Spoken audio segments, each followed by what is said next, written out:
महाराज ने महान संत सम्राट के नाम से उनका नामांकन किया कि आज से तुम संतों के राजा हो, संतों के सम्राट हो। ये क्यों नामांकन किया? ये इसलिए किया कि आगे चल करके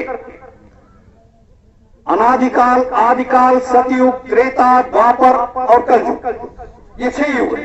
एक 7वां युग जो आएगा, 3000 वर्ष के बाद जो 7वां युग आएगा वो संत युग आएगा।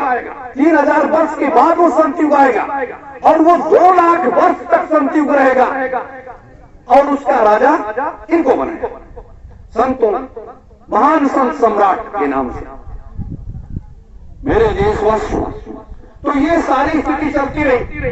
अब हमारी सरकार कहती है कि नेताजी की तो 18 अगस्त 1945 में हवाई जहाज दुर्घटना में मृत्यु हो गई।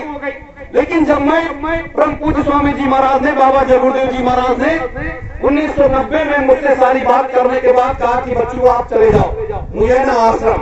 मुजैना आश्रम जब मैं 10 मई 1991 को पहुंचा तो वहां जब इनका सानिध्य मिला संत सम्राट जी का, तो जैसे ये फूस की झोपड़ी है, अपने आश्रम में इससे भी और अच्छी झोपड़ी नहीं थी, उस झोपड़ी में संत सम्राट जी रहते थे। मैंने देखा, देखने के बाद उस समय हमारी उम्र बात 16 साल की थी।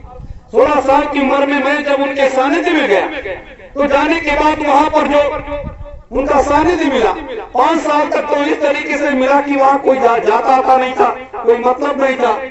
तो वहां पर आध्यात्मिक ज्ञान भी मैंने सीखा, राजनीतिक विज्ञान सीखा और सारा क्षेत्र का वो सीखा जो है महान संत सम्राट सुभाष जी महाराज ने मुजैना आश्रम में किया। करने के बाद फिर नेताजी सुभाष चंद्र बोस की आवाज कहा कि उठाइए, सरकार के पर्दे उठने लगेंगी। हम लोगों ने जब उठाया तो अटल बिहारी वाजपेयी जी उस समय प्रधानमंत्री थे देश के, तो इन्होंने एक जांच आयोग कमीशन का गठन कर दिया। जांच आयोग कमीशन का गठन कर दिया जस्टिस मनोज कुमार मुखर्जी जांच आयोग कमीशन। तो उसमें भी काफी सहयोग हम लोगों ने किया।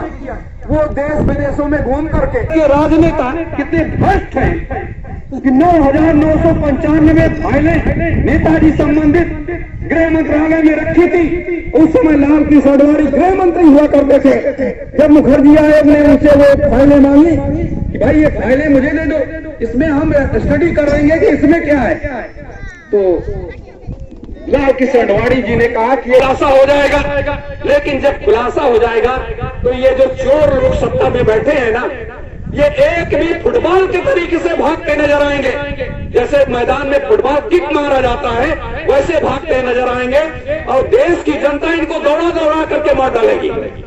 इसलिए ये लोग वो फाइलें ओपन नहीं करना चाहते, देश के राजनीतिक लोग इसलिए वो फाइलें ओपन नहीं करना चाहते। सोचिए कितने भ्रष्ट लोग हैं कि एक ऐसे राष्ट्रभक्त का सम्मान न कर पाए, अपने राष्ट्रभक्त का, वो हमारे देश की धरोहर है, हम उनका सम्मान न कर पाए। हम चले प्रधान वहां ब्रिटेन की महारानी का तलवा चाटे, हम चले अमेरिका के राष्ट्रपति का तलवा चाटे। ये लोग हमारे देश के प्रधानमंत्री जो बनते हैं तलवा चाटते हैं, ये और कुछ नहीं करते। तो मेरे देशवासियों, ये आप समझो इतना त्याग करने के बाद मैंने तो मुजैना आश्रम पर देखा है किसी की हिम्मत।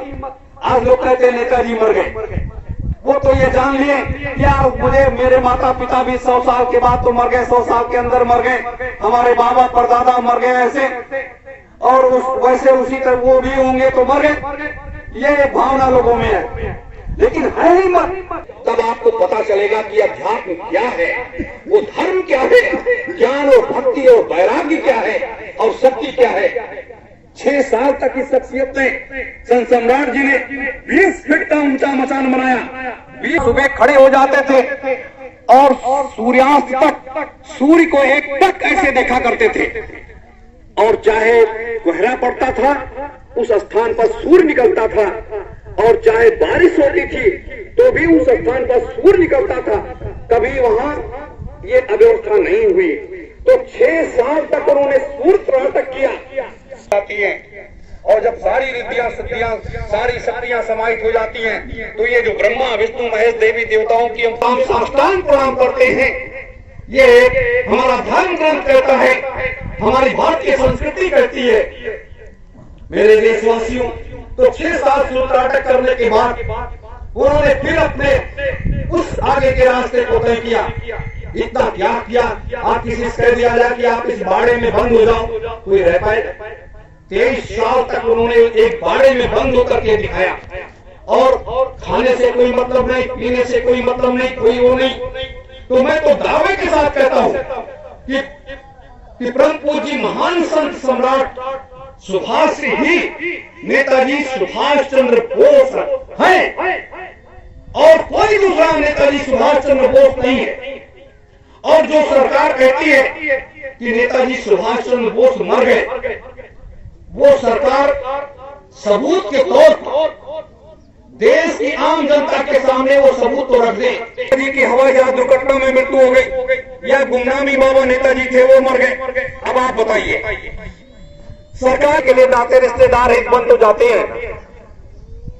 नेताजी की जापान में जब मृत्यु हुई, जो सरकार कहती है, तो वहां पर कितने लोग अंतिम संस्कार में गए, उनको अग्नि किसने दिया, क्या किया, वो सरकार बताने की तैयार नहीं। जब सरकार से कहा गया कि भाई वो जो आप रेणुकाजी मंदिर में आप भस्म डॉक्टर बैठ जाए, उसके लिए भी हमारे प्रधानमंत्री जी तैयार नहीं हुए। जो नरसिंह राव जी थे और कई लोग थे, कोई आज तक कोई प्रधानमंत्री नहीं तैयार हुआ।